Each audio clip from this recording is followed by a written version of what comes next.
রাতের শেষ প্রহরে লালমনিরহাটের আকাশে কুয়াশা ধীরে ধীরে পাতলা হয়ে আসছে।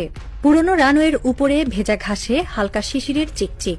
কয়েক দশক ধরে ঘুমিয়ে থাকা সেই বিমান ঘাঁটি যেন চোখ মেলে তাকিয়ে আছে উত্তরের আকাশে। তবে এই জাগরণ কেবল আকাশযাত্রার স্বপ্ন নয়, এর পেছনে রয়েছে একটি জটিল কূটনৈতিক খেলা, নিরাপত্তা আশঙ্কা এবং আন্তর্জাতিক শক্তির অদৃশ্য চাপ। একদিকে বাংলাদেশের অর্থনৈতিক সম্ভাবনার দ্বার খুলে যাচ্ছে, অন্যদিকে ভারতের কপালে ভাঁজ।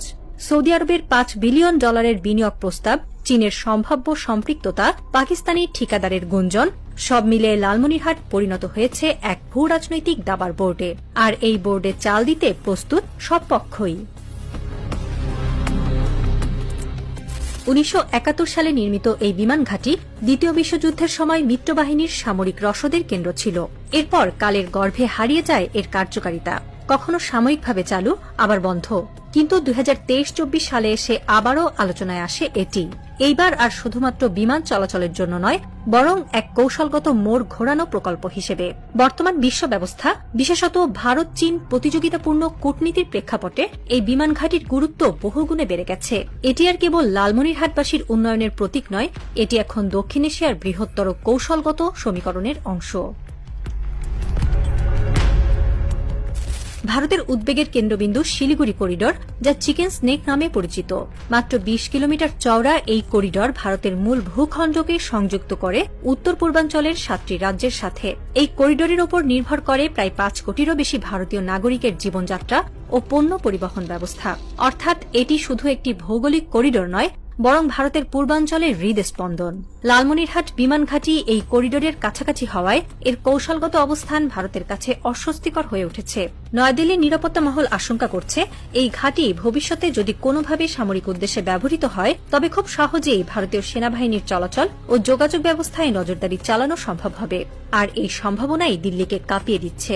ভারতের কৌশলবিদেরা মনে করেন, চীন যদি সরাসরি নাও থাকে, চীনের প্রযুক্তি, সহযোগিতা বা নজরদারি সিস্টেম এই প্রকল্পে যুক্ত হলে এটি এক ধরনের সফট সার্ভাইলেন্স ফুটহোল্ড হয়ে উঠতে পারে। পাকিস্তানি ঠিকাদারদের সম্ভাব্য সম্পৃক্ততাও বিষয়টিকে আরও স্পর্শকাতর করে তুলেছে।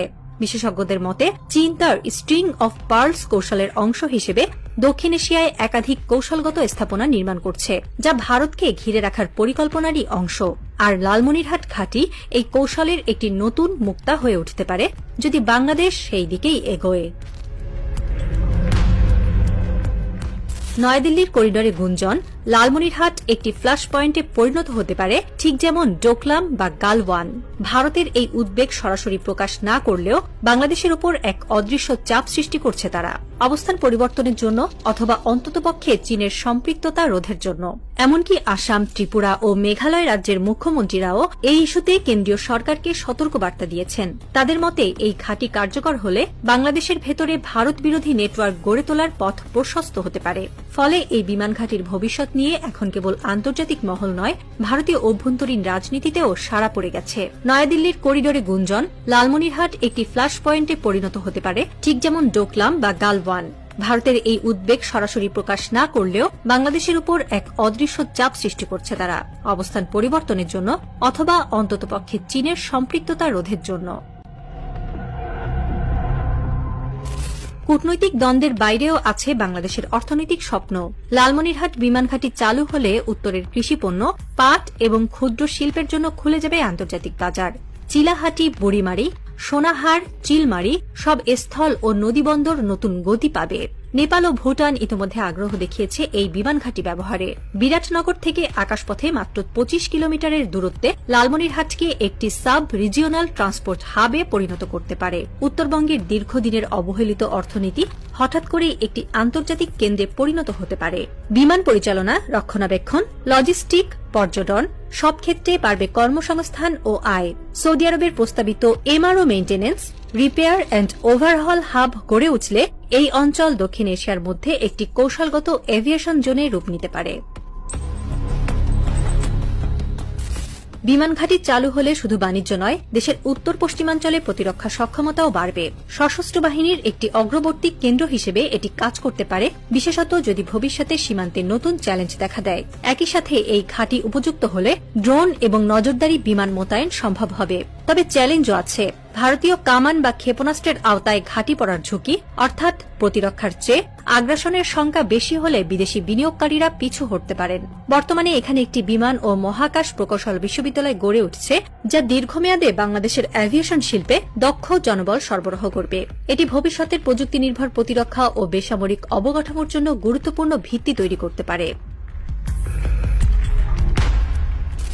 বর্তমান অন্তর্বর্তীকালীন সরকার এখনও স্পষ্ট করে জানায়নি লালমনিরহাট বিমান ঘাঁটির ভবিষ্যৎ কেমন হবে। তবে কূটনৈতিক সূত্র বলছে, সরকার একদিকে সৌদি বিনিয়োগকে স্বাগত জানাতে চাইছে, অন্যদিকে চীনের সহযোগিতাও পুরোপুরি অস্বীকার করছে না। এই অবস্থান একদিকে ভারসাম্যপূর্ণ মনে হলেও ভারতের দৃষ্টিতে এটি সন্দেহজনক।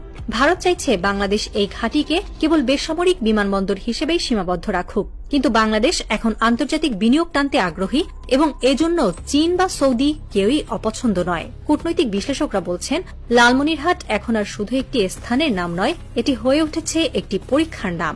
বাংলাদেশ কিভাবে নিজেদের সার্বভৌমত্ব বজায় রেখে কৌশলগত ভারসাম্য রক্ষা করতে পারে তা নির্ধারণ করবে এই প্রকল্প। সন্ধ্যা নামছে।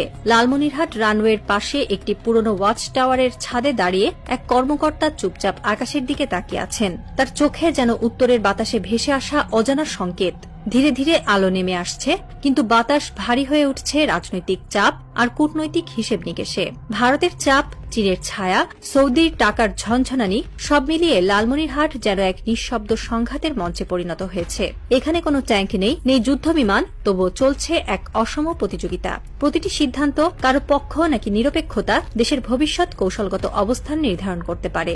এখন প্রশ্ন, বাংলাদেশ কি সাহস দেখাবে, নাকি আবারও কোনো অদৃশ্য চাপে হারিয়ে যাবে একটি সম্ভাবনার নাম? সমাপ্তি নয়, বরং শুরু উত্তরের আকাশে এক নতুন ভূ রাজনৈতিক নাটকের।